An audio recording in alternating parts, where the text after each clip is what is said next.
நம்முடைய மீட்பரும் இரட்சகருமாகிய யாகுஷுவ மசிகா நாமத்தினாலே உங்களுக்கு வாழ்த்துதலை சொல்லிக் கொள்ளுகிறேன். ನಮ್ಮ ರಕ್ಷಕನಾದ ಯಹೋಶುವನ ಹೆಸರಿನಲ್ಲಿ ನಾನು ನಿಮ್ಮೆಲ್ಲರನ್ನು ಆರೈಸುತ್ತೇನೆ.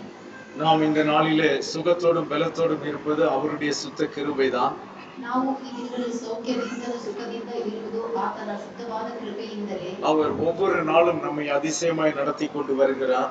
ಆತನು ಪ್ರತಿಯೊಂದು ದಿನವೂ ನಮ್ಮನ್ನು ಅದ್ಭುತವಾಗಿ ನಡೆಸಿಕೊಂಡು ಬರುತ್ತಿದ್ದಾನೆ. அவர் நம்மோடு கூட இருப்பதை நாம் ಅನುದಿನமும் உணர முடிகிறது.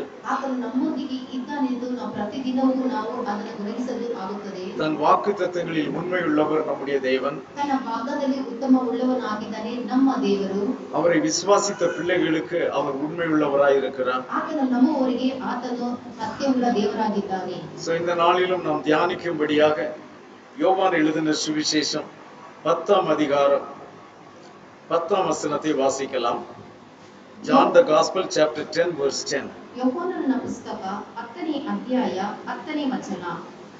ಕಳ್ಳನ್ನು ಕತ್ತುಕೊಳ್ಳುವುದಕ್ಕೂ ಕೊಯ್ಯುವುದಕ್ಕೂ ಹಾಳು ಮಾಡುವುದಕ್ಕೂ ಬರುತ್ತಾನೆ ಹೊರತು ಮತ್ಯಾವುದಕ್ಕೂ ಬರುವುದಿಲ್ಲ. ನಾನಾದರೂ ಅವುಗಳಿಗೆ ಜೀವವು ಇರಬೇಕೆಂತಲೂ ಅದು ಸಮೃದ್ಧಿಯಾಗಿ ಇರಬೇಕೆಂತಲೂ ಬಂದೆನು. ஆமென். ஹல்லேலூயா. ஹல்லேலூயா. திருடன் திருடவும் கொல்லவும் அழிக்கவும் வருகிறானே என்று வேறொன்றுக்கும் வரான்.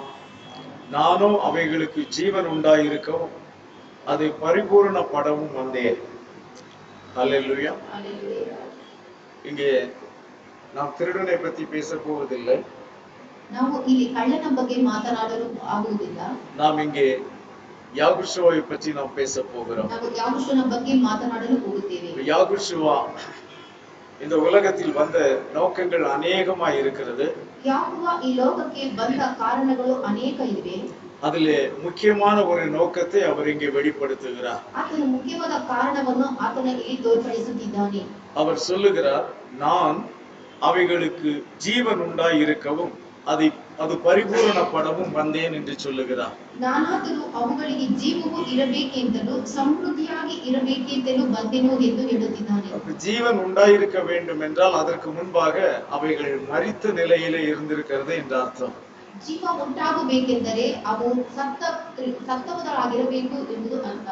பாவத்திலும் அக்கிரமங்களிலும் மரித்தவர்களாய் இருந்த நம்மை அவர் உயிர்ப்பித்தார் என்று வசனம் சொல்லுகிறது. ನಾವು ಪಾಪದಿಂದ ಅಪರಾಧದಿಂದ ಸತ್ತಿರುವಂತ ನಮ್ಮನ್ನು ಆತನು ಜೀವಂತವಾಗಿ ಉಯಿಸಿದ್ದಾನೆ ಎಂಬುದು ಅರ್ಥ.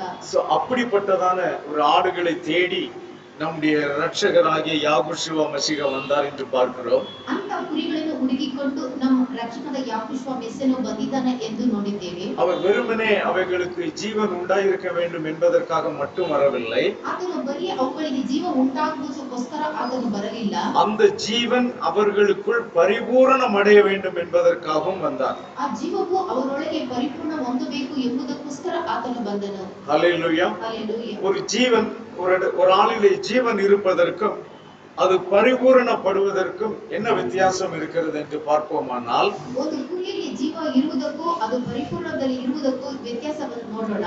அது ஜீவனோடு இருந்தால் அது ஜீவனோடு இருந்து கொண்டே இருக்கும். ಅದು ಜೀವಂತವಾಗಿದ್ದರೆ ಅದು ಜೀವವಾಗಿ ಇರುತ್ತದೆ. ஆனால் அது பரிபூரணப்படும் பொழுது, ಆದರೆ ಅದು ಸಮೃದ್ಧಿ ಹೊಂದುವಾಗ இன்னும் அநேக ஜீவன்களை கொண்டு வருவதாக அது மாறிவிடுகிறது. ಇನ್ನು ಅನೇಕ ಜೀವಗಳನ್ನು ತೆಗೆದುಕೊಂಡು ಬರುವ ಹಾಗೆ ಅದು ಮಾರ್ಪಡುತ್ತದೆ. நம்ம தமிழ் பைபிள் அது பரிபூரணப்படணும் என்று போட்டிருக்கிறது.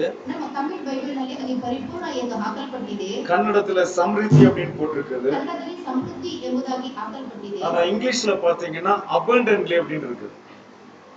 abundant என்று இருக்கிறது. நிறைவாக, செழிப்பாக, அந்த வழியிலே இங்கிலீஷ்ல வருகிறது.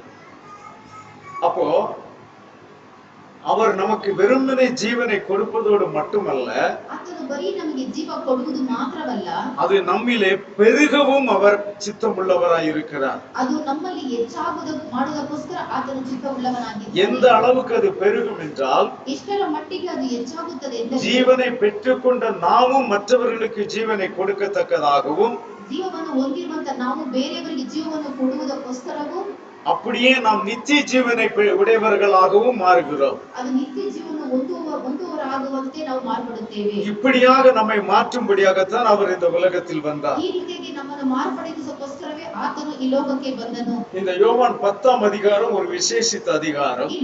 ಈ ಯೋಹಾನ 10ನೇ ಅಧ್ಯಾಯ ಒಂದು ವಿಶೇಷ ಅಧ್ಯಾಯವಾಗಿದೆ. இதிலே 2 இடத்தில் சொல்லும் பொழுது நானே வாசல் என்று சொல்லுகிறார். ಇಲ್ಲಿ 2 ಸ್ಥಳದಲ್ಲಿ ಹೇಳುವಾಗ ನಾನೇ ಬಾಗಿಲು ಎಂಬುದಾಗಿ ಹೇಳಿದ್ದಾನೆ. இன்னும் 2 இடங்களில் சொல்லும்போது நானே மேய்ப்பன் என்று சொல்லுகிறார். ಇನ್ನು 2 ಸ್ಥಳದಲ್ಲಿ ಹೇಳುವಾಗ ನಾನೇ ಒಳ್ಳೆ ಕುರುಬನು ಎಂಬುದಾಗಿ. இங்கே நானே மேய்ப்பன் என்று சொல்லும் பொழுது அவர் எதை நமக்கு காட்டுகிறார்? ಇಲ್ಲಿ ನಾನೇ ಕುರುಬನು ಎಂದು ಹೇಳುವಾಗ ಆತನು ಯಾವುದನ್ನು ನಮಗೆ ತೋರಿಸಿಕೊಡುತ್ತಿದ್ದಾನೆ. பழைய ஏற்பாட்டிலே யாகுவா தன்னை ஒரு மேய்ப்பனாக வெளிப்படுத்துகிறார். ಹಳೆ ಒಡಂಬಡಿಕೆಯಲ್ಲಿ ಆತನು ಒಬ್ಬ ಒಳ್ಳೆಯ ಕುರುಬನಾಗಿ ನಮಗೆ ತೋರಿಸಿಕೊಡುತ್ತಾನೆ. சங்கீதக்காரன் தாவீது அவரை குறித்து சங்கீதம் 23லே பாடும் பொழுது Psalm 23 verse 1 23ನೇ ಕೀರ್ತನೆ 1ನೇ ವಚನ, ಯಾಕೋಬನು ನನಗೆ ಕುರುಬನು, ನಾನು ಕೊರತೆ ಪಡಲು. ஆமென். ஹல்லேலூயா. யாகுவா என் மேய்ப்பராய் இருக்கிறார், நான் தாழ்ச்சி அடையேன் என்பதாக வேதவசனம் சொல்லுவதை நாம் பார்க்கிறோம். ಎಂಬುದಾಗಿ ಸತ್ಯವೇದ ಹೇಳುವುದನ್ನು ನಾವು ನೋಡುತ್ತೇವೆ. அப்ப பழைய ஏற்பாட்டிலே யார் மேய்ப்பராய் இருந்திருக்கிறார்? ಹಳೆ ಒಡಂಬಡಿಕೆಯಲ್ಲಿ ಯಾರು ನಮಗೆ ಕುರುಬನಾಗಿದ್ದನು? யாகுவா மேய்ப்பராய் இருந்திருக்கிறார். ಯಾಕೋಬನೇ ನಮಗೆ ಕುರುಬನಾಗಿದ್ದನು. இப்ப புதிய ஏற்பாட்டில் வரும் பொழுது ಈ ಹೊಸ ಒಡಂಬಡಿಕೆಯಲ್ಲಿ ಬರುವಾಗ இங்கே யாகுஷுவா ஒரு இடத்தில் நின்று கொண்டு நானே மேய்ப்பன் என்று உறுதியாக சொல்லுகிறார். ಇಲ್ಲಿ ಯಾಕೋಬು ಅಂತದಲ್ಲಿ ನಿಂತುಕೊಂಡು ನಾನೇ ಕುರುಬನು ಎಂದು ದೃಢವಾಗಿ ಹೇಳುತ್ತಿದ್ದಾನೆ. ஒரு தடவை அல்ல, ಒಂದು ಸಲ ಅಲ್ಲ, 2 தடவைகள் அதை சொல்லுகிறார். 2 ಸರಿ ಆ ರೀತಿ ಹೇಳುತ್ತಾನೆ. நானே மேய்ப்பன் என்று அவர் உறுதிப்படுத்துகிறார். ನಾನೇ ಕುರುಬನು ಎಂದು ಆತನು ದೃಢಪಡಿಸುತ್ತಿದ್ದಾನೆ. அப்ப பழைய ஏற்பாட்டில் சொல்லப்பட்ட யாகுவா என் மேய்ப்பராய் இருக்கிறார் என்று சொல்லப்பட்ட அந்த வார்த்தையும், ಹಳೆ ಒಡಂಬಡಿಕೆಯಲ್ಲಿ ಹೇಳಿರುವಂತ ಯಾಕೋಬನೇ ನನ್ನ ಕುರುಬನು ಎಂದು ಹೇಳಿರುವ ವಾಕ್ಯವು, புதிய ஏற்பாட்டில் சொல்லப்பட்ட நானே நல்ல மேய்ப்பர் என்று சொல்லப்பட்ட வார்த்தையும், ಹೊಸ ಒಡಂಬಡಿಕೆಯಲ್ಲಿ ನಾನೇ ಒಳ್ಳೆಯ ಕುರುಬನು ಎಂದು ಹೇಳಿರುವ ವಾಕ್ಯವು, 2 பேரும் ஒரே ஆள் என்பதை இங்கே வெளிப்படுத்துகிறது. ಇಬ್ಬರು ಒಬ್ಬರೇ ಎಂದು ಇಲ್ಲಿ ತೋರ್ಪಡಿಸುತ್ತದೆ. அங்கே 2 பேர் அல்ல, ಅಲ್ಲಿ ಇಬ್ಬರು ಅಲ್ಲ, 2 பேரும் ஒரே ஆள்தான் என்பதை அங்கே ಈ வெளிப்படுத்துகிறது. ಇಬ್ಬರು ಒಬ್ಬರೇ ಎಂದು ಇಲ್ಲಿ ತೋರ್ಪಡಿಸುತ್ತದೆ. பழைய ஏற்பாட்டிலே அநேக இடங்களிலே நாம் ஆடுகளை குறித்து அதிகமாக கவனிப்பதில்லை.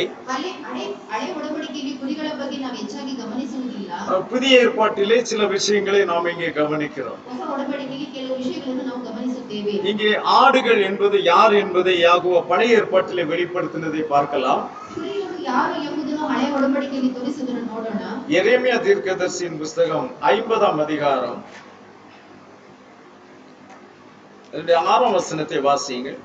ಯೆರೆಮೀಯನ ಪುಸ್ತಕ 50ನೇ ಅಧ್ಯಾಯ 6ನೇ ವಚನ, ನನ್ನ ಜನರು ತಪ್ಪಿಸಿಕೊಂಡ ಕುರಿಗಳು, ಪಾಲಕರು ಅವರನ್ನು ದಾರಿ ತಪ್ಪಿಸಿ ಪರ್ವತಗಳಲ್ಲಿ ಅಲೆದಾಡಿಸಿದ್ದಾರೆ. ನನ್ನ ಜನರು ತಮ್ಮ ಹಕ್ಕೆಯನ್ನು ಮರೆತು ಬೆಟ್ಟ ಗುಡ್ಡಗಳಲ್ಲಿ ತಿರುಗಾಡುತ್ತಿದ್ದಾರೆ. அல்லேலூயா. என் ஜனங்கள் காணாமல் போன ஆடுகள், அவர்களுடைய மேய்ப்பர்கள் அவர்களை சிதற பண்ணி பர்வதங்களில் அலைய விட்டார்கள். ஒரு மலையிலிருந்து மறுமலைக்கு போனார்கள், தங்கள் தொழுவத்தை மறந்து விட்டார்கள். அல்லேலூயா. அப்போ என் ஜனங்கள் காணாமல் போன ஆடுகள், அவர்களுடைய மேய்ப்பர்கள் அவரை சிதற பண்ணினார்கள் என்று சொல்லுகிறார். ನನ್ನ ಜನರು ತಪ್ಪಿಸಿಕೊಂಡ ಕುರಿಗಳು, ಪಾಲಕರು ಅವರನ್ನು ದಾರಿ ತಪ್ಪಿಸಿದ್ದಾರೆ ಎಂದು ಹೇಳುತ್ತಿದ್ದಾರೆ. யாகுவா நம்முடைய மேய்ப்பராய் இருக்கும் பொழுது, ಯಾಕೋಬ ನಮ್ಮ ಕುರುಬನಾಗಿ ಇರುವಾಗ, சங்கீதக்காரன் சொல்லுகிறார், நான் தாழ்ச்சி அடைவதில்லை. ಕೀರ್ತನೆಗಾರನು ಹೇಳುತ್ತಾನೆ, ನಾನು ಕೊರತೆ ಪಡೆಯನು. ஆனால் இங்கே எரேமியா தீர்க்கதரிசி இடத்தில் சொல்லும் பொழுது, என் ஜனங்கள் காணாமல் போன ஆடுகள், அவர்களுடைய மேய்ப்பர்கள் அவரை சிதற பண்ணினார்கள் என்று சொல்லுகிறார். ಇಲ್ಲಿ ಯಾಕೋಬನು ಯೆರೆಮೀಯನ ಹೇಳುವಾಗ ನನ್ನ ಜನರು ತಪ್ಪಿಸಿಕೊಂಡ ಕುರಿಗಳು ಎಂಬುದಾಗಿ. அப்ப இந்த ஆடுகள் சிதறடிக்கப்படுவதற்கு என்ன காரணமாய் இருந்திருக்கும்? ಈ ಕುರಿಗಳು ದಾರಿ ತಪ್ಪಿಸಿಕೊಳ್ಳುವುದಕ್ಕೆ ಕಾರಣ ಏನಾಗಿರಬಹುದು? உண்மையான நல்ல மேய்ப்பராகிய யாகுவாவின் கையிலிருந்து இவர்கள் விடுபட்டு அந்நிய மேய்ப்பர்களை தங்களுக்கு சொந்தமாக தெரிந்து கொண்டார்கள். ನಿಜವಾದ ಕುರುಬನಾಗಿರುವ ಯಾಕೋಬನನ್ನು ಬಿಟ್ಟು ಅನ್ಯ ಕುರುಬನನ್ನು ಅವರು ಅವಲಂಬಿಸಿಕೊಂಡಿದ್ದಾರೆ. ஏனென்றால் அந்நிய மேய்ப்பர்கள் கவர்ச்சிகளை காட்டுகிறவர்களாய் இருக்கிறார்கள். ಈ ಅನ್ಯ ಪಾಲಕರು ಅವರು ತುಂಬಾ ಆಡಂಬರವನ್ನು இன்றைக்கு ತೋರಿಸಿಕೊಳ್ಳುವುದಿದ್ದಾರೆ. உலகம் கவர்ச்சிக்கு பின்னால் தான் போய் கொண்டிருக்கிறது. ಈ ಲೋಕ ತುಂಬಾ ಆಡಂಬರಕ್ಕೆ ಅದು ಹಿಂದೆ ಹೋಗುತ್ತಿದೆ. உண்மை என்றைக்குமே கவர்ச்சியாக இருக்கவே இருக்காது. ಸತ್ಯ ಯಾವತ್ತೂ ತುಂಬಾ ಆಡಂಬರದಿಂದ ಇರುವುದಿಲ್ಲ. ஹல்லேலூயா. ஆமா. டூப்ளிகேட் கோல்ட் என்ன செய்யும்? கவரிங் கோல்ட் என்ன செய்யும்? கிளிட்டர்ஸ், ரொம்ப மின்னும் இல்லையா? ನಕಲಿ ವಸ್ತು ತುಂಬಾ ಮಿನುಗುತ್ತಿರುತ್ತದೆ. ஆமா, கவரிங்கா இருக்கிறது ரொம்ப மின்னும். ನಕಲಿ ವಸ್ತು ತುಂಬಾ ಮಿನುಗುತ್ತದೆ. ஆனா ஒரிஜினலா இருக்கிற கோல்ட பாத்தீங்கன்னா அவ்வளவு ஷைனிங் இருக்காது அதுல. ಆದರೆ ಅಸಲಿಚ್ಚಿನ ನೋಡಿದರೆ ಅಷ್ಟು ಮಿನುಗುವುದಿಲ್ಲ. அப்ப உண்மையான மேய்ப்பர்கள் தங்களை பெரிதாக காட்டிக் கொள்வதில்லை. ಆದ್ದರಿಂದ ನಿಜವಾದ ಪಾಲಕರು ಅವರು ತುಂಬಾ ದೊಡ್ಡತನದಿಂದ ತೋರಿಸಿಕೊಳ್ಳುವುದಿಲ್ಲ. சோ அதை உலக மக்கள் அந்த மேய்ப்பர்களை நம்பாமல் போனால் அதை குறித்து பெரிய கவலை இல்லை. ಈ ಲೋಕದ ಜನರು ಆ ಪಾಲಕರನ್ನು ನಂಬದೆ ಹೋದರೆ ಅದರ ಬಗ್ಗೆ ದೊಡ್ಡ ಯಾವುದೇ ಒಂದು ಯೋಚನೆ ಇಲ್ಲ. ஆனால் அவருடைய சொந்த ஆடுகளே அவர்களை நம்பாமல் போய்விடுகிறது. ಆದರೆ ಆತನ ಸ್ವಂತ ಕುರಿಗಳೇ ಆತನನ್ನು ನಂಬದೆ ಹೋಗುತ್ತವೆ. அது எவ்வளவு பரிதாபம் என்று பாருங்க. ಅದು ಎಷ್ಟು ವಿಪರ್ಯಾಸ ಎಂಬುದಾಗಿ ஒரு ನೋಡಿ. மேய்ப்பன் தன்னுடைய ஆடுகளுக்காக அவன் எதையெல்லாம் செய்வான் என்று பாருங்க.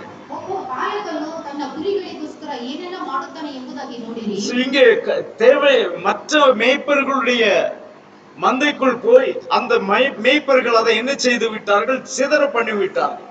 ಬೇರೆ ಕುರಿಗಳ ಮಂದೆ ಒಳಗಡೆ ಹೋಗಿ ಆ ಕುರಿಗಳನ್ನು ಆ ಪಾಲಕರು ದಾರಿ ತಪ್ಪಿಸಿದ್ದಾರೆ. ஒரு உண்மையான மேய்ப்பன் தன் மந்தையில் உள்ள ஒரு ஆட்டை எடுத்து அடித்து சாப்பிடுவதில்லை.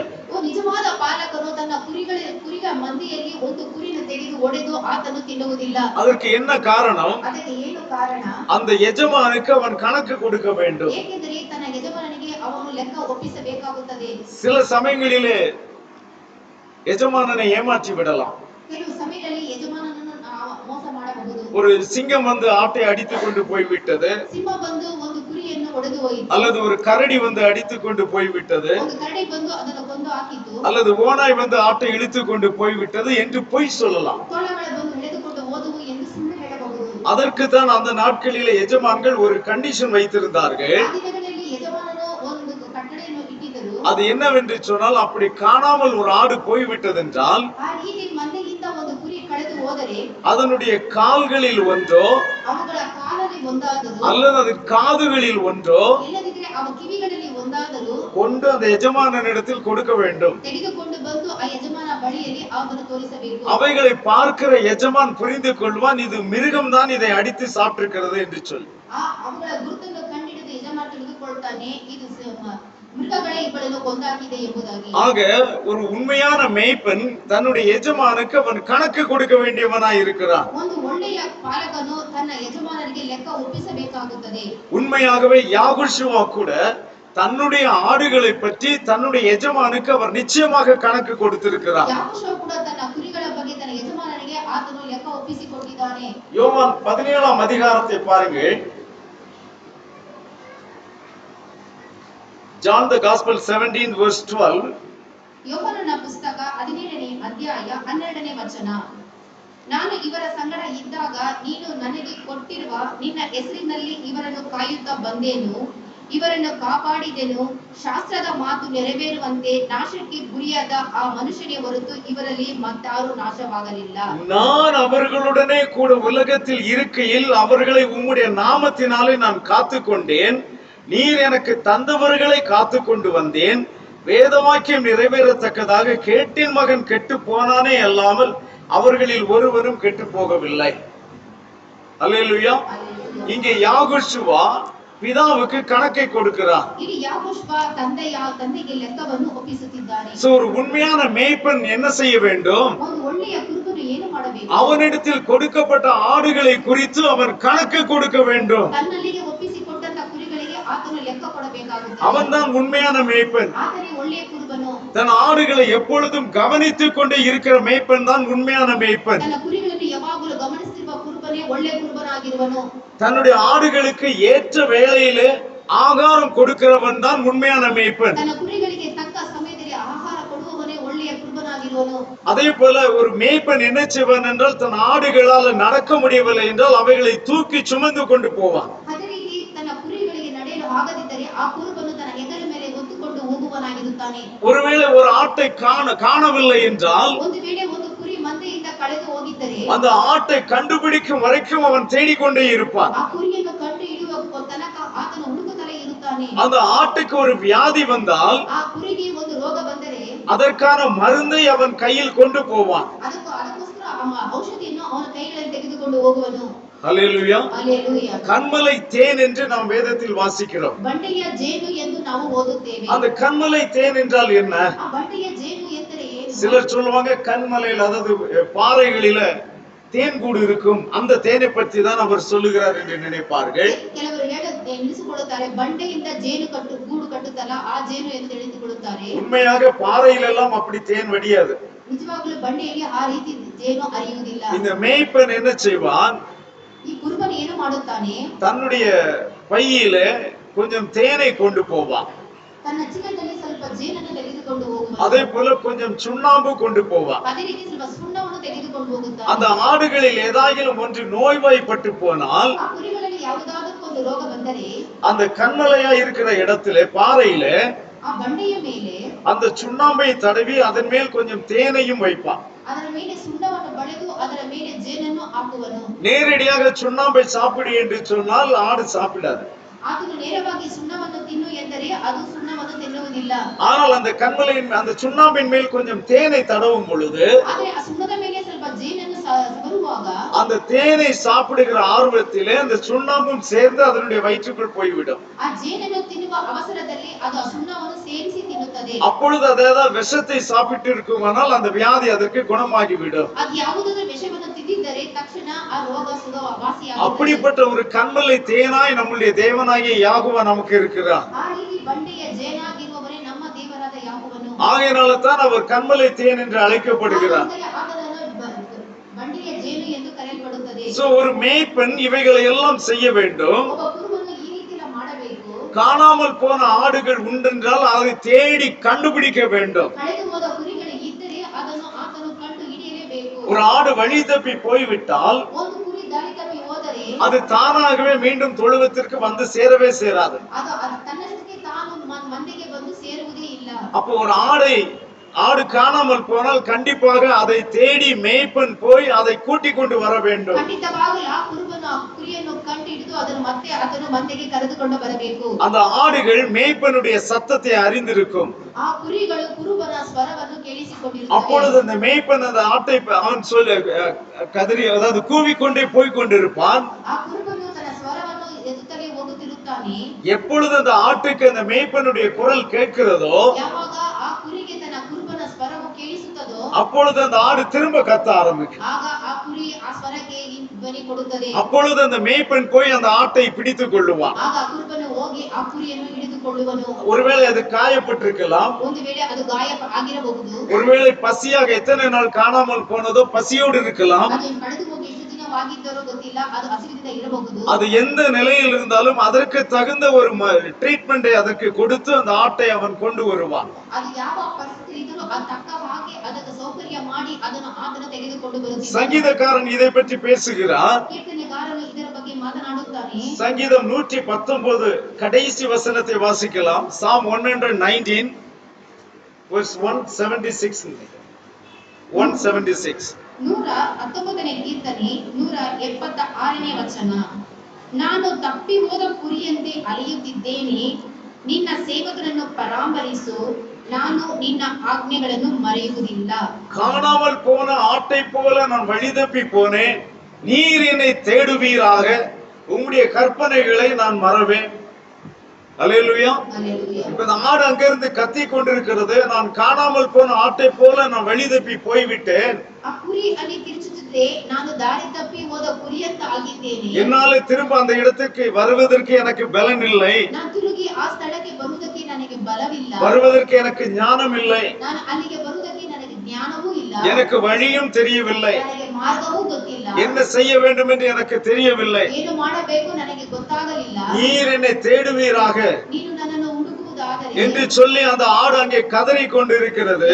ಹೇಳಿ ಆ ಕುರಿ ಅಲ್ಲಿ ಕಿರುಚುತ್ತಿದೆ. அப்பொழுது அந்த ஆட்டை தவறவிட்ட மேய்ப்பன் அதை தேடி போகிறான். ಆಗ ಆ ಕುರುಬನು ಅದನ್ನು ಹುಡುಕಿಕೊಂಡು ಹೋಗುತ್ತಿದ್ದಾನೆ. அதை கண்டுபிடிக்கிறான். ಅದನ್ನು ಕಂಡು ಹಿಡಿಯುತ್ತಾನೆ. அதை தூக்கி எடுத்துக்கொண்டு சந்தோஷத்தோடு தன் தொழுவத்தில் கொண்டு சேர்க்கிறான். ಅದು ತೆಗೆದುಕೊಂಡು ಬಂದು ಸಂತಸದಿಂದ ತನ್ನ ಮಂದೆಗೆ ಸೇರಿಸುತ್ತಾನೆ. இதுதான் ஒரு உண்மையான மேய்ப்பனுடைய வேலை. ಇದೇ ಒಂದು ನಿಜವಾದ ಒಳ್ಳೆಯ ಕುರುಬನ ಕೆಲಸವಾಗಿರುತ್ತದೆ. இங்கே நாம் எரேமியாவில் வாசித்தோம் அல்லவா? ಇಲ್ಲಿ ನಾವು ಯೆರೆಮೀಯ ಪುಸ್ತಕದಲ್ಲಿ ಓದಿದ್ದೇವಲ್ಲ. சோ என் ஜனங்கள் காணாமல் போன ஆடுகள் என்று தன்னுடைய ஜனங்களை குறித்து அவர் சொல்லுகிறார். ಕಳೆದು ಹೋದ ಕುರಿಗಳ ಬಗ್ಗೆ ಜನರ ಬಗ್ಗೆ ಇಲ್ಲಿ ಹೇಳುತ್ತಿದ್ದಾನೆ. தவறான மேய்ப்பர்கள் அதை சிதறடித்து விட்டார்கள். ತಪ್ಪಾದ ಪಾಲಕರು ಅವುಗಳ ದಾರಿ ತಪ್ಪಿಸಿದ್ದಾರೆ. அதை என்ன செய்தார்கள் என்று 7ஆம் வசனத்திலே வாசிக்கலாம். அவர்களை கண்டுபிடித்தவர்கள் எல்லாரும் அவர்களை பட்சித்தார்கள். அவர்களுடைய சத்துருக்கள் எங்கள் மேல் குற்றமில்லை, அவர்கள் நீதியின் வாசஸ்தலங்களிலே யாகோவுக்கு விரோதமாக தங்கள் பிதாக்கள் நம்பின யாகோவுக்கு விரோதமாகவே பாவம் செய்தார்கள் என்றார்கள். 7ஆம் வசனம், எரேமியா 50, ஜெரமியா 50 verse 7.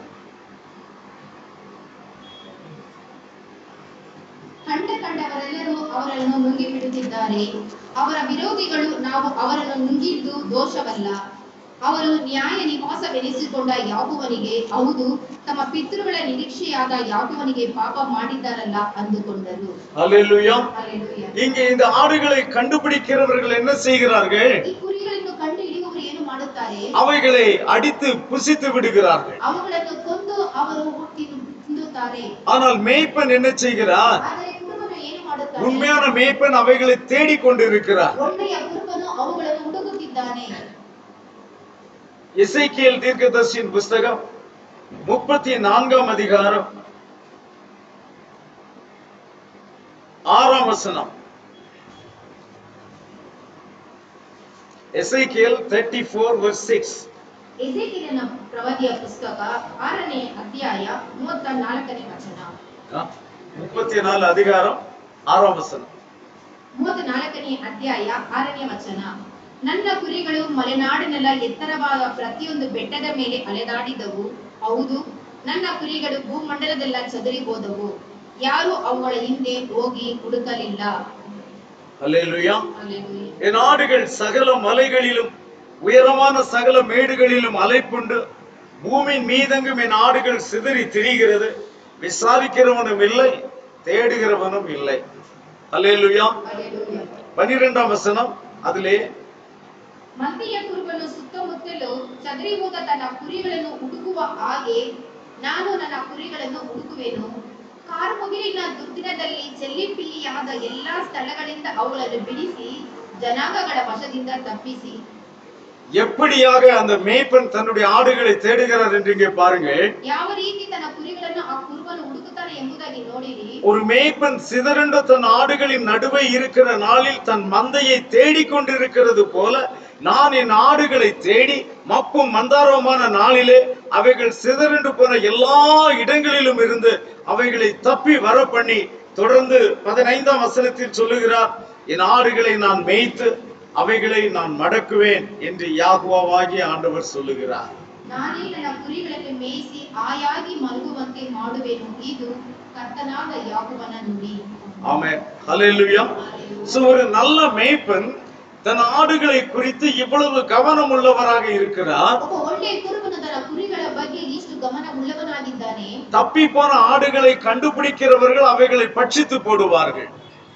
ದಾರಿ ತಪ್ಪಿ ಹೋದ ಕುರಿಗಳನ್ನು ಪಾಲಕರು ಅವರನ್ನು ಕೊಂದು ಹಾಕುತ್ತಾರೆ. ஆனால் உண்மையான மேய்ப்பன் தனக்கு எவ்வளவு பசி இருந்தாலும் தன் மந்தையில் உள்ள ஒரு ஆட்டை எடுத்து அவன் புசிக்க மாட்டான். ಆದರೆ ಒಳ್ಳೆಯ ಕುರುಬನು ತನ್ನ ಮಂದೆಯಿಂದ ಒಂದು ಕುರಿಯನ್ನು ಅವನು ಹೊಡೆದು ಸಾಯಿಸಿ ತಿನ್ನುವುದಿಲ್ಲ. அவன் தன் மந்தையின் ஆடுகள் நன்றாக செழிப்பாக வளர வேண்டும், அவைகள் பரிபூரணப்பட வேண்டும் என்றுதான் அவன் கவலைப்பட்டு கொண்டே இருப்பான். ತನ್ನ ಮಂದೆಯಿರುವ ಕುರಿಗಳು ಒಳ್ಳೆ ಸಮೃದ್ಧಿಯಾಗಿ ಪರಿಪೂರ್ಣ ಹೊಂದಬೇಕು ಎಂಬುದಾಗಿ ಆತನ ಚಿಂತೆ ಪಡುತ್ತಿರುತ್ತಾನೆ. நல்ல மேய்ப்பன் என்பதை எப்படி நாம் அறிய முடியும்? ಒಳ್ಳೆಯ ಕುರುಬನೆಂದು ನಾವು ಯಾವ ರೀತಿ ತಿಳಿದುಕೊಳ್ಳಬಹುದು? எந்த மேய்ப்பனுடைய ஆடுகள் கொழுத்ததாக இருக்கிறதோ, ಯಾವ ಕುರಿಗಳು ತುಂಬಾ ಬಲವುಳ್ಳವಳಾಗಿರುತ್ತಾವೋ அந்த ஆடு மந்தையினுடைய மேய்ப்பன் தான் நல்ல மேய்ப்பன். ಆ ಕುರಿಗಳ ಕುರುಬನೇ ಒಳ್ಳೆಯ ಕುರುಬನಾಗಿರುವನು. எந்த மேய்ப்பனுடைய ஆடுகள் அதிகமாக குட்டிகளை போடுகிறதோ, ಯಾವ ಕುರುಬನ ಕುರಿಗಳು ಅಧಿಕವಾಗಿ ಮರಿಗಳನ್ನು ಈಯುತ್ತವೋ அந்த மேய்ப்பனே நல்ல மேய்ப்பன். ಆ ಕುರುಬನೇ ಕುರುಬನೇ ಒಳ್ಳೆಯ ಕುರುಬನಾಗಿರುವನು. யாகுவா நமக்கு என்ன வாக்குத்தத்தம் கொடுத்திருக்கிறார்? ಯಾಕೋಬ ನಮಗೆ ಯಾವ ರೀತಿ ವಾಗ್ದಾನ ಮಾಡಿದ್ದಾನೆ? எரேமியா தீர்க்கதரிசியின் புத்தகம் 3ஆம் அதிகாரம் 15ஆம் வசனத்தை நாம் வாசித்து பார்க்கலாம். Jeremiah chapter 3 verse 15. ಯೆರೆಮೀಯನ ಪುಸ್ತಕ 3ನೇ ಅಧ್ಯಾಯ 15ನೇ ವಚನ. ಇದಲ್ಲದೆ ನನ್ನ ಮನಸ್ಸು ಒಪ್ಪುವ ಪಾಲಕರನ್ನು ನಿಮಗೆ ದಯಪಾಲಿಸುವೆನು, ಅವರು ನಿಮ್ಮನ್ನು ಜ್ಞಾನ ವಿವೇಕಗಳಿಂದ ಪೋಷಿಸುವರು. ஹல்லேலூயா. ஹல்லேலூயா. என் இருதயத்திற்கு ஏற்ற மேய்ப்பர்களை நான் உங்களுக்கு தருவேன் என்று யாகுவா வாக்குத்தத்தம் செய்திருக்கிறார்.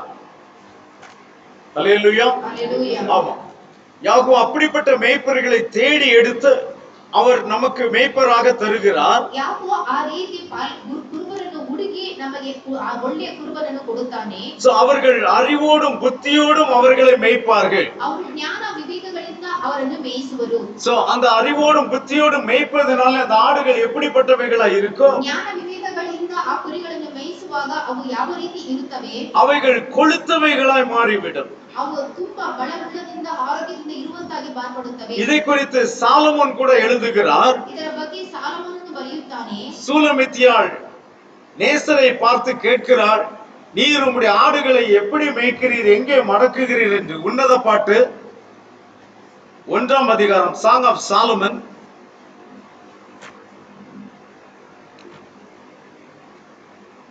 1ஆம் அதிகாரம் 8ஆம் வசனம். ಪರಮಗೀತೆ 1ನೇ ಅಧ್ಯಾಯ 8ನೇ ವಚನ. ನಾರಿಮಣಿಯೇ, ನಿನಗೆ ಗೊತ್ತಿಲ್ಲವಾದರೆ ಈ ಇಂದಿನ ಹೆಜ್ಜೆಯ ಜಾಡನ್ನು ಹಿಡಿದು ಹೋಗಿ ಕುರುಬನ ಗುಡಾರಗಳ ಬಳಿ. ಮುಂದಿನ ವಚನத்தை வாங்க, 7ஆம் வசனம். ನನ್ನ ಪ್ರಾಣ ಪ್ರಿಯನೇ, ಮಂದೆಯನ್ನು ಎಲ್ಲಿ ಮೇಯಿಸುತ್ತಿ, ಮಧ್ಯಾಹ್ನಕ್ಕೆ ಎಲ್ಲಿ ಮಲಗಿಸುತ್ತಿ, ನನಗೆ ತಿಳಿಸು. ನಾನು ಏಕೆ ನಿನ್ನ ಒಡನಾಡಿಗಳ ಮಂದೆಗಳ ಹತ್ತಿರ ಮುಸುಕಿನವಳಂತಾಗಿರಬೇಕು? ஹல்லேலூயா. என் ஆத்தும நேசரே, உமது மந்தையை எங்கே மேய்த்து அதை மத்தியானத்தில் எங்கே மடக்குகிறீர், எனக்கு சொல்லும். உமது தோழரின் மந்தைகள் அருகே அலைந்து திரிகிறவளை போல நான் இருக்க வேண்டியது என்ன? அப்போ உங்களுடைய மந்தையை நீர் எங்கே மேய்த்து அதை நீர் மடக்குகிறீர்? ನಿನ್ನ ಮಂದೆಯನ್ನು ಎಲ್ಲಿ ಮೇಯಿಸಿ ಅದನ್ನು ಮಲಗಿಸುತ್ತಿ? எப்போ மடக்குகிறாராம்? தன்னுடைய மந்தையை மடக்கக்கூடிய நேரம் என்ன? ತನ್ನ ಮಂದೆಯನ್ನು ಮಲಗಿಸುವ ಸಮಯ ಯಾವುದು? மத்தியானத்தில் அதை மடக்குகிறார். ಅದನ್ನು ಮಧ್ಯಾಹ್ನ ಸಮಯದಲ್ಲಿ ಮಲಗಿಸುತ್ತಾನೆ. மத்தியானம் என்று சொல்லும் பொழுது என்ன அர்த்தம்? ಮಧ್ಯಾಹ್ನ ಎಂದರೆ ಏನು ಅರ್ಥ? அது மிக வெயில் கொடூரமாக இருக்கக்கூடிய நேரம். ತುಂಬಾ ಘೋರವಾದ ಬಿಸಿಲಿನ ಸಮಯವಾಗಿದೆ. சோ அந்த நேரத்திலே ஆடுகளை வெளியே மேய்த்தால், ಅಂತ ಸಮಯದಲ್ಲಿ ಕುರಿಗಳನ್ನು ಹೊರಗೆ ಮೇಯಿಸಿದರೆ அப்பொழுது அந்த ஆடுகள் சோர்ந்து போகும். ಆಗ ಆ ಕುರಿಗಳಿಗೆ ಬಲಹೀನ ಹೊಂದುತ್ತವೆ. அப்ப அந்த மத்தியான வேளைகளிலே ஒரு நல்ல மேய்ப்பன் தன்னுடைய ஆடுகளை என்ன செய்கிறார்? ಆ ಒಳ್ಳೆ ಮೇய்ಪನು ತನ್ನ ಕುರಿಗಳನ್ನು ಏನು ಮಾಡುತ್ತಾನೆ? நிழல்களிலே அதை மடக்கி விடுகிறார். ಅದು ಮಧ್ಯಾಹ್ನ ಸಮಯದಲ್ಲಿ ಅದನ್ನು ಮಲಗಿಸುತ್ತಾನೆ. அந்த இடத்திலே அந்த ஆடுகள் ஓய்வெடுக்கிறது. ಆ ಸಮಯದಲ್ಲಿ ಆ ಕುರಿಗಳು ವಿಶ್ರಾಂತಿ ಹೊಂದುತ್ತವೆ. யாகுவா கூட தன்னுடைய பிள்ளைகளுக்கு அவர் அப்படித்தான் செய்கிறார். ಯಾಕೋಬನು ತನ್ನ ಮಕ್ಕಳಿಗೆ ಅದೇ ರೀತಿ ಮಾಡಿದ್ದಾನೆ. சங்கீதம் 27 வசனம் 5 வாசித்து பார்க்கலாம். Psalm 27 verse 5. 27ನೇ ಕೀರ್ತನೆ 5ನೇ ವಚನ. ಅಪಾಯ ಕಾಲದಲ್ಲಿ ಆತನು ನನ್ನನ್ನು ಗುಪ್ತ ಸ್ಥಳದಲ್ಲಿ ಅಡಗಿಸುವನು, ತನ್ನ ಗುಡಾರವೆಂಬ ಆಶ್ರಯ ಸ್ಥಾನದಲ್ಲಿ ನನ್ನನ್ನು ಭದ್ರಪಡಿಸುವನು, ಪರ್ವತ ಗ್ರಹದಲ್ಲಿ ನನ್ನನ್ನು ಸುರಕ್ಷಿತವಾಗಿ ಇರಿಸುವನು. தீங்கு நாளிலே அவர் என்னை தம்முடைய கூடாரத்தில் மறைத்து, என்னை தம்முடைய கூடார மறைவிலே ஒளித்து வைத்து, என்னை கன்மலையின் மேல் உயர்த்துவார். ஆமென். ಆಮೆನ್. ஹல்லேலூயா. ஒரு நல்ல மேய்ப்பன் மத்தியானத்தில் அதை மடக்குகிறார்.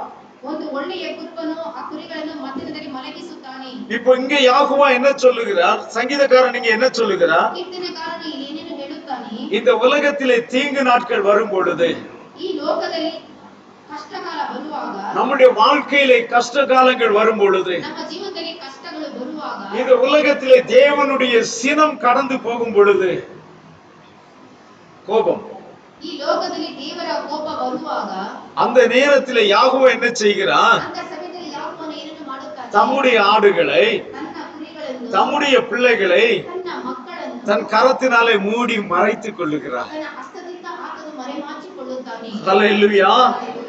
அந்த கோபம் வராமல் அவரால் தடுக்க முடியாது. ಕೋಪವನ್ನು ತಡೆಯಲು ಆತನಿಂದ ಸಾಧ್ಯವಿಲ್ಲ. ஏன்னா அவர்தான் அந்த கோபத்தை வர வைக்கிறார். ಏಕೆಂದರೆ ಆ ಕೋಪವನ್ನು ಆತನೇ ಬರಮಾಡುತ್ತಾನೆ. தீங்கினால் வராமல் தடுப்பது முடியாத காரியம். ಅಪಾಯ ಕಾಲ ಬರದು ತಡೆಯಲು ಆತನಿಂದ ಆಗುವುದಿಲ್ಲ. அவர்தான் அதை வர வைக்கிறார். ಆತನೇ ಅದನ್ನು ಬರಮಾಡುತ್ತಾನೆ. அது வரக்கூடிய நாட்களிலே தேவன் தம்முடைய பிள்ளைகளை தன்னுடைய கூடார மறைவிலே மறைத்து வைக்கிறார். ಅಂತ ಕಾಲ ಬರುವಾಗ ದೇವರು ತನ್ನ ಮಕ್ಕಳನ್ನು ತನ್ನ ಗುಡಾರದಲ್ಲಿ ಆತನು ಮರೆಮಾಚಿಕೊಳ್ಳುತ್ತಾನೆ. நம் அநேகருடைய வாழ்க்கையிலே சில சமயங்களிலே தேவ கோபம் கடந்து வருவதை நாம் பார்க்க முடியும். ನಮ್ಮ ಅನೇಕರ ಜೀವನದಲ್ಲಿ ದೇವರ ಕೋಪ ಬರುವುದನ್ನು ನೋಡುತ್ತೇವೆ. பல வழிகளிலே நம்முடைய வாழ்க்கையிலே தேவ கோபம் கடந்து வரும். ಅನೇಕ ಸಮಯದಲ್ಲಿ ದೇವರ ಕೋಪವು ನಮ್ಮ ಜೀವನದಲ್ಲಿ ಬರುತ್ತದೆ. நீங்கள் கலங்க வேண்டாம் பிரியமானவர்களே.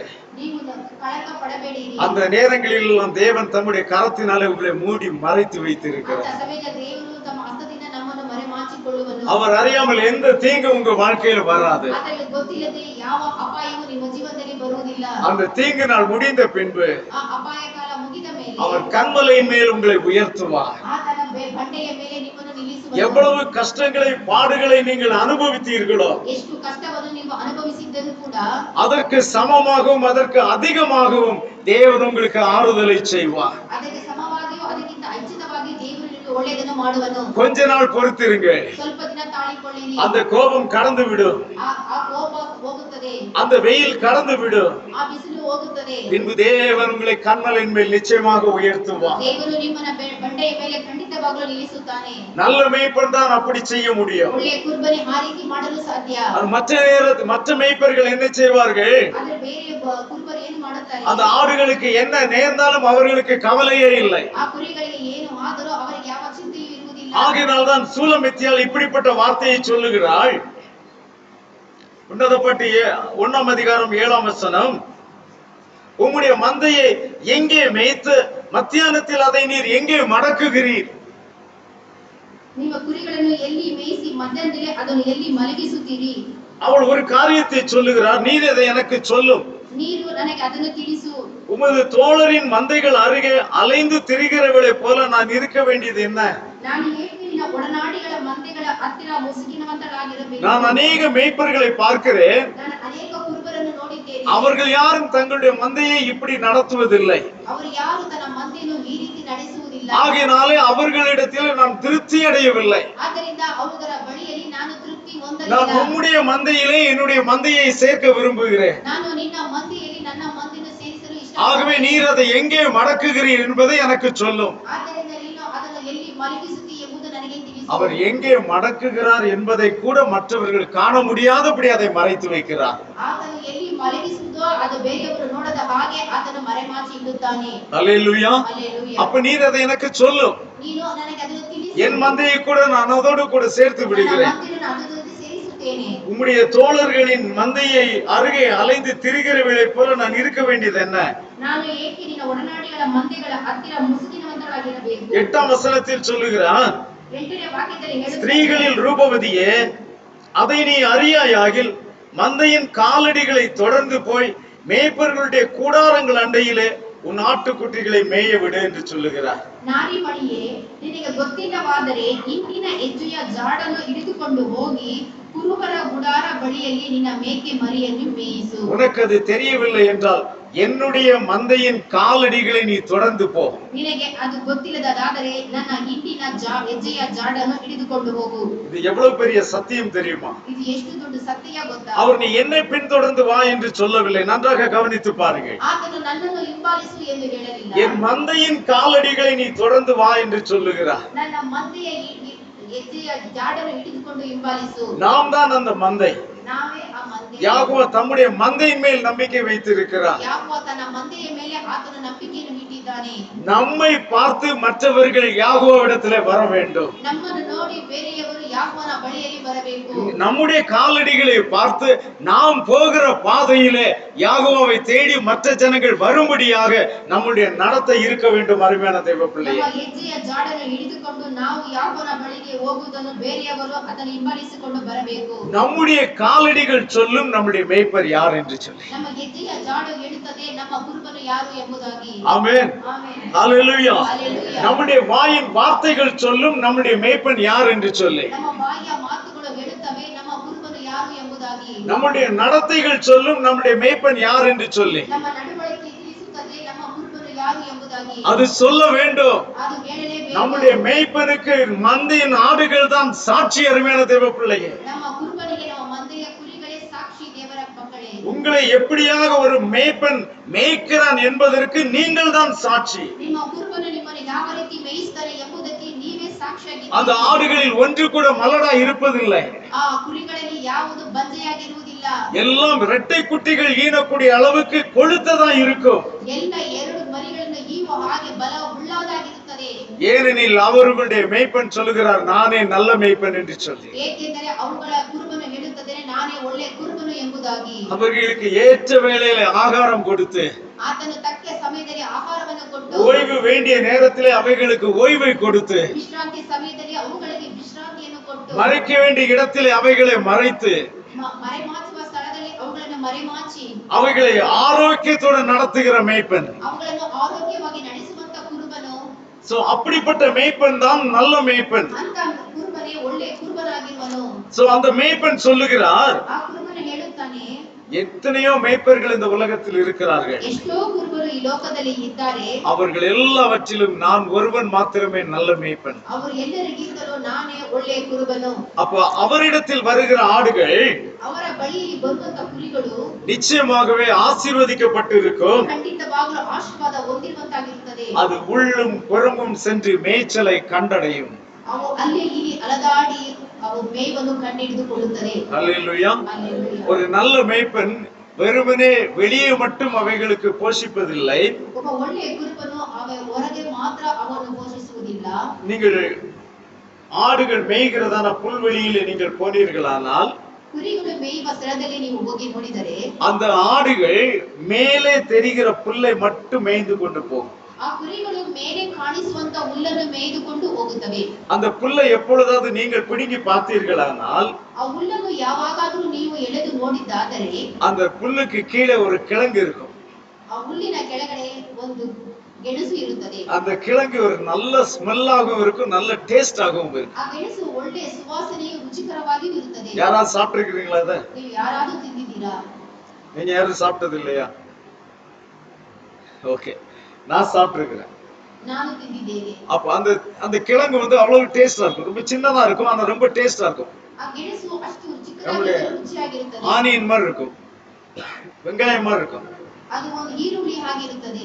அவ்வளவு டேஸ்டா இருக்கும் அது. ಅದು ರುಚಿಯಾಗಿರುತ್ತದೆ. இப்ப இந்த நல்ல மேய்ப்பன் என்ன செய்வான்? ಈ ಒಳ್ಳೆ ಕುರುಬನು ಏನು ಮಾಡುತ್ತಾನೆ? இந்த ಆಡುகள் மேலே மேய்ந்து விட்டு போன பிறகு, ಈ ಕುರಿಗಳು ಮೇಲೆ ಮೇಯ್ದುಕೊಂಡು ಹೋದ ಮೇಲೆ, அவன் அந்த மண்ணை தோண்டி அந்த கிழங்குகள் எல்லாம் எடுப்பான். ಅವನು ಆ ನೆಲವನ್ನು ಅಗೆದು ಅಲ್ಲಿರುವ ಗೆಣಸನ್ನು ತೆಗೆಯುತ್ತಾನೆ. சோ அவைகள் மத்தியானத்தில் ஓய்ந்து கிடக்கும் பொழுது, ಅವುಗಳು ಮಧ್ಯದಲ್ಲಿ ವಿಶ್ರಾಂತಿ ಪಡೆಯುತ್ತಿರುವಾಗ, அதில் பலவீனமான ஆடுகளுக்கு இந்த கிழங்குகளை கொடுப்பான். ಬಲಹೀನದಿಂದ ಇರುವ ಕುರಿಗಳಿಗೆ ಈ ಗೆಣಸನ್ನು ಅವನು ಕೊಡುವನು. அந்த கிழங்கு எங்க இருந்துச்சு? ಆ ಗೆಣಸು ಎಲ್ಲಿತ್ತು?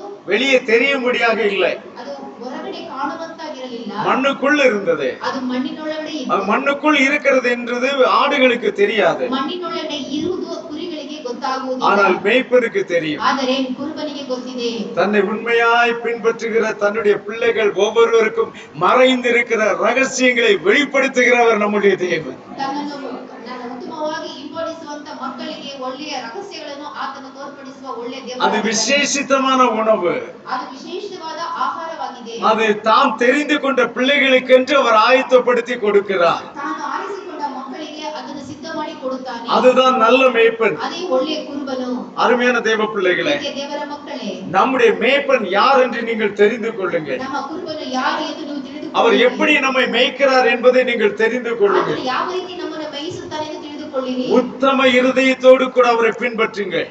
ಪೂರ್ಣ ಮನಸ್ಸಿಂದ ಆತನನ್ನು ನೀವು ಹಿಂಬಾಲಿಸಿ. யாகுஷோ இந்த உலகத்திலே ஊழியத்தை தொடங்கும் பொழுது, ಯಾಕೋಬ ಈ ಲೋಕದಲ್ಲಿ ಸೇವೆಯನ್ನು ಪ್ರಾರಂಭಿಸುವಾಗ, தன்னுடைய சீஷர்களுக்கு அவர் ஒரு கட்டளை கொடுக்கிறார். ತನ್ನ ಶಿಷ್ಯರಿಗೆ ಆತನು ಒಂದು ಆಜ್ಞೆಯನ್ನು ಕೊಡುತ್ತಾನೆ. மத்தேயு 10 அதிகாரம் 6 வசனம்.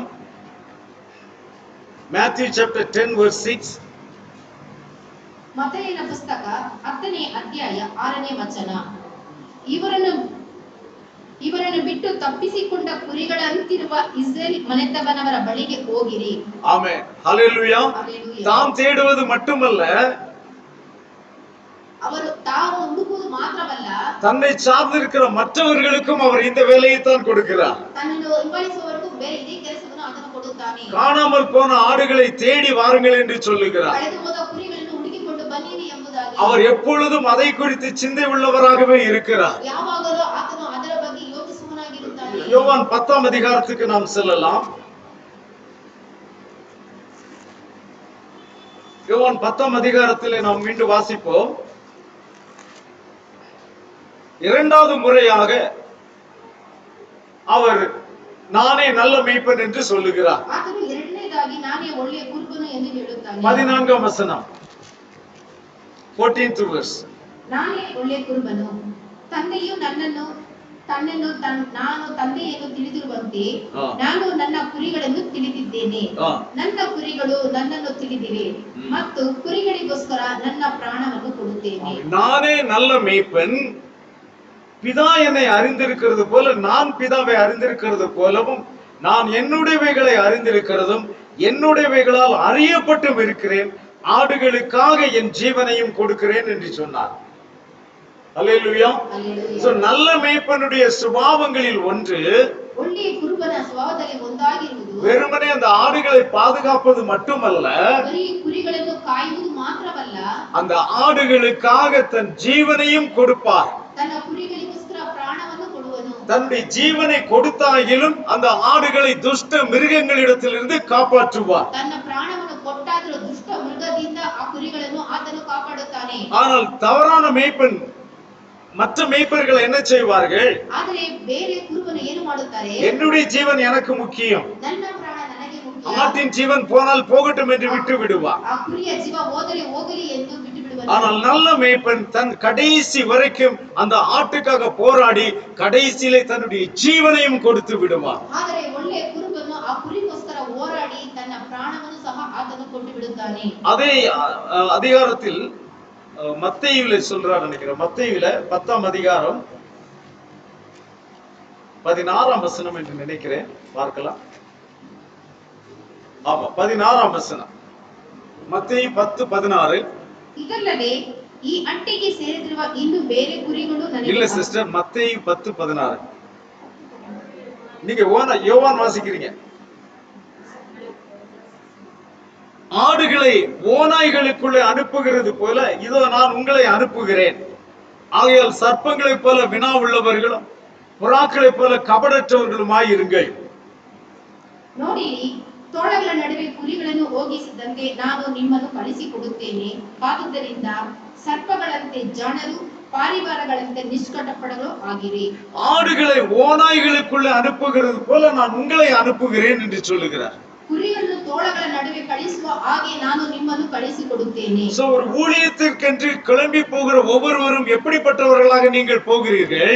ಸೇವೆಗೆ ಹೋಗುವಂತ ನೀವು ಯಾವ ರೀತಿ ಹೋಗುತ್ತೀರಿ? நீங்கள் ஓநாய்களுக்குள் போகிற ஆடுகளைப் போலத்தான் நீங்கள் போகிறீர்கள். ನೀವು ತೋಳಗಳಲ್ಲಿ ಜೊತೆಯಲ್ಲಿ ತೋಳಗಳ ಮಧ್ಯದಲ್ಲಿ ಹೋಗುವ ಕುರಿಗಳ ಹಾಗೆ ಹೋಗುವಿರಿ. யாகுஷுவா தன்னுடைய ஆடுகளை தேடும்படி அவர் எங்கே வந்தார்? ಯಾಕೋಬ ತನ್ನ ಕುರಿಗಳನ್ನು ಹುಡುಕುವುದಕ್ಕೋಸ್ಕರ ಆತನು ಎಲ್ಲಿ ಬಂದನು? அவரும் ஓநாய்களுக்குள்ளே தான் வந்தார். ಆತನು ತೋಳಗಳ ನಡುವೆಯೇ ಬಂದನು. கடைசியில் அந்த ஓநாய்கள் என்ன செய்து விட்டது?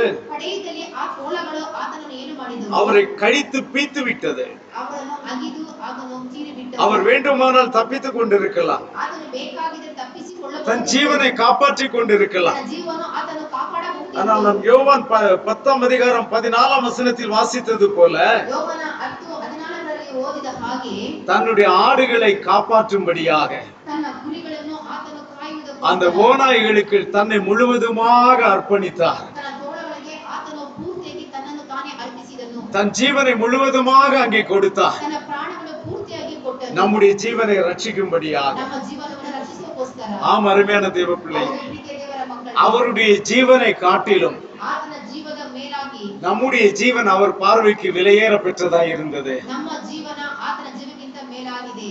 ஆகையினாலே தன்னுடைய விலையேற பெற்ற ஜீவனை நமக்காக அவர் கொடுத்தார். ಆತನ ಅಮೂಲ್ಯವಾದ ತನ್ನ ಜೀವನವನ್ನು ನಮಗಾಗಿ ಕೊಟ್ಟನು. அருமையான தேவ பிள்ளையே, ಪ್ರೀತಿಯ ದೇವರ ಮಕ್ಕಳೇ, அவருடைய அன்பை நாம் உணர்ந்தோமானால் ಆತನ ಪ್ರೀತಿಯನ್ನು ಅರಿತವರಾದ ನಾವು அவர் நம்மையும் ஓநாய்களுக்குள்ளே அனுப்புகிறது போல அனுப்புகிறேன் என்று சொல்லுகிறார். ನಮ್ಮನ್ನು ತೋಳಗಳ ನಡುವೆ ಕಳಿಸುವ ಹಾಗೆ ಕಳಿಸುತ್ತೇನೆ. அந்த ஓநாய்கள் என்ன செய்யும் என்று அவருக்கு நன்றாக ಆ தெரியும். ತೋಳಗಳು ಏನು ಮಾಡುತ್ತವೆಂದು ಆತನಿಗೆ ಚೆನ್ನಾಗಿ ಗೊತ್ತಿರುತ್ತದೆ. ஓநாய்களுக்குள் உங்களை அனுப்பிவிட்டு ತೋಳಗಳ ನಡುವೆ ಆತನು ನಿಮ್ಮನ್ನು ಕಳುಹಿಸಿ அவர் எங்கோ தூரத்தில் உட்கார்ந்து கொண்டிருக்க மாட்டார். ಆತನು ಎಲ್ಲೋ ದೂರದಲ್ಲಿ ಕುಳಿತುಕೊಂಡಿರುವುದಿಲ್ಲ. உங்களோடு கூட அவரும் வருவார். ನಿಮ್ಮೊಂದಿಗೆ ಆತನು ಬರುವನು. அந்த ஓநாய்களுடைய கைகளுக்கு உங்களை தப்புவிக்க உங்களோடு கூட அவரும் வருவார். ಆ ತೋಳಗಳ ಕೈಗಳಿಂದ ನಿಮ್ಮನ್ನು ತಪ್ಪಿಸೋಸ್ಕರ ಆತನು ನಿಮ್ಮ ಜೊತೆಗೆ ಬರುವನು. ஆகையால் இப்பொழுது ஓநாய்களுக்குள்ளே நாம் தைரியமாக போக முடியும். ಆದ್ದರಿಂದ ಈಗ ನಾವು ತೋಳಗಳ ನಡುವೆ ಧೈರ್ಯವಾಗಿ ಹೋಗಬಹುದು. ஏனால் ஓநாய்களை பற்றி அறிந்தவர் நம்முடைய மேய்ப்பராய் இருக்கிறார். ಏಕೆಂದರೆ ತೋಳಗಳ ಬಗ್ಗೆ ತಿಳಿದವರು ನಮ್ಮ ದೇವರಾದ ಯೆಹೋವನು. ஹalleluya. இன்றைக்கு நீங்கள் தைரியமாக இறங்கி போனால் ಇದರಲ್ಲಿ ಧೈರ್ಯದಿಂದ ನೀವು ಹೋದರೆ உங்களை வழி நடத்த பிரதான மேய்ப்பன் நமக்காக காத்து கொண்டிருக்கிறார். தேவ பிள்ளையே, ನಿಮ್ಮನ್ನು ನಡೆಸಿಕೊಂಡು ಹೋಗುವುದಕ್ಕೆ ಪ್ರಧಾನವಾಗಿ ದೇವರು ನಿಮ್ಮ ಜೊತೆಗೆ ಇರುವನು. நல்ல மேய்ப்பன் தன் ஆடுகளுக்காக ஜீவனை கொடுக்கிறான் என்று சொன்னதோடு மட்டுமல்ல, ಒಳ್ಳೆಯ ಕುರುಬನು ತನ್ನ ಕುರಿಗಳಿಗೋಸ್ಕರ ಪ್ರಾಣ ಕೊಡುತ್ತಾನೆ ಎಂದು ಹೇಳುವುದು ಮಾತ್ರವಲ್ಲ, தன்னுடைய ஜீவனை உண்மையாகவே கொடுத்தார். ತನ್ನ ಜೀವವನ್ನು ತಾನು ನಿಜವಾಗಲೂ ಕೊಟ್ಟನು. அவர் ஜீவனை கொடுத்தபடியினாலே ಆತನ ಜೀವ ಕೊಟ್ಟಿದ್ದರಿಂದ இன்றைக்கு நாம் ஜீவன் உள்ளவர்களாய் இருக்கிறோம். ನಾವು ಇದರ ಜೀವಂತವಾಗಿದ್ದೇವೆ. நாம் ஜீவன் உள்ளவர்களாய் இருக்கிறோம் என்பது உண்மை. ನಾವು ಜೀವಂತವಾಗಿ ಇರುವುದು ನಿಜ. அவர் 2 விஷயங்களுக்காக வந்தார் என்று வசனம் சொல்லுகிறது. ಆತನು ಎರಡು ವಿಷಯಕ್ಕೋಸ್ಕರ ಬಂದರು ಎಂದು ಸತ್ಯವೇದ ಹೇಳುತ್ತದೆ. நமக்கு ஜீவன் உண்டாய் இருக்கவும், ನಮಗೆ ಜೀವ ಇರುವುದಕ್ಕೂ, அடுத்தது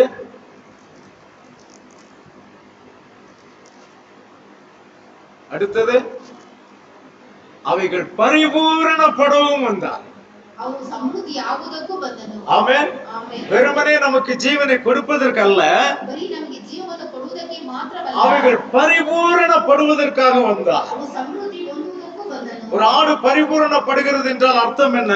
ಒಂದು ಕುರಿ ಸಮೃದ್ಧಿ ಹೊಂದುತ್ತದೆ ಎಂಬುದಕ್ಕೆ ಅರ್ಥವೇನು? அது குட்டிகளை கொடுக்க ஆயத்தமாகி விட்டது என்று அர்த்தம். ಅವು ಮರಿಗಳನ್ನು ಕೊಡುವುದಕ್ಕೆ ಸಿದ್ಧವಾಗಿದೆ ಎಂಬುದು ಅರ್ಥ. ஹல்லேலூயா. Hallelujah. சோ நாம் பரிபூரணப்பட வேண்டும் என்றால் ನಾವು ಪರಿಪೂರ್ಣ ಹೊಂದಬೇಕಾದರೆ நாம் அநேக ஆடுகளை அவருக்காக சம்பாதிக்கிறவர்களாய் நாம் காணப்படும். ನಾವು ಅನೇಕ ಕುರಿಗಳನ್ನು ಆತನಿಗೋಸ್ಕರ ಸಂಪಾದಿಸುವವರಾಗಿರಬೇಕು. அப்படிப்பட்டவர்களுடைய தேவன் தான் நல்ல மேய்ப்பன்.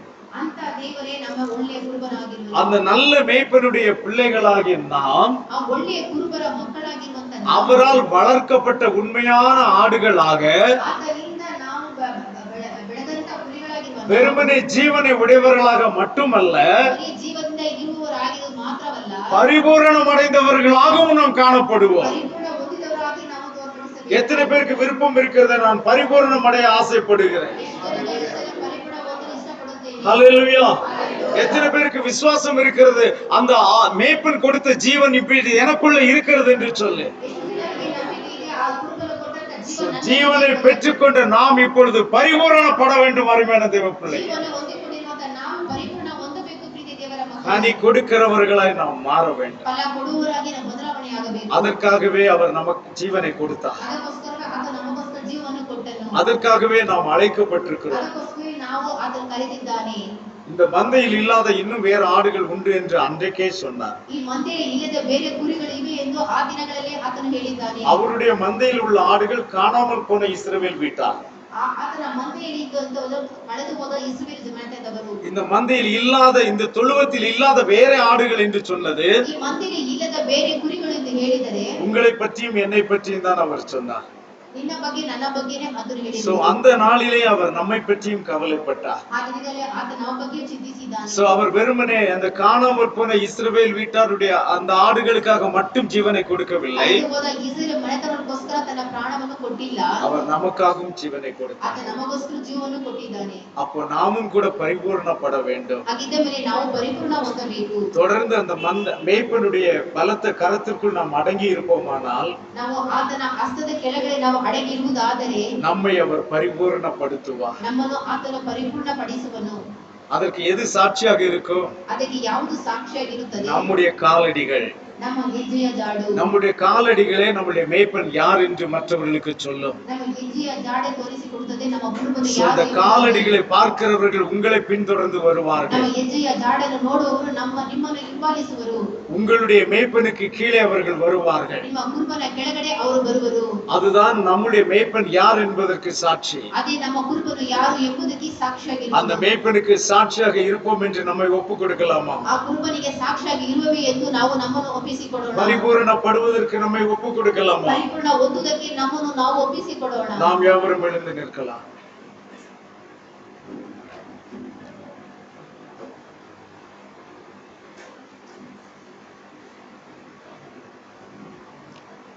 அன்றைக்கு சீஷர்களை அவர் அனுப்பும் பொழுது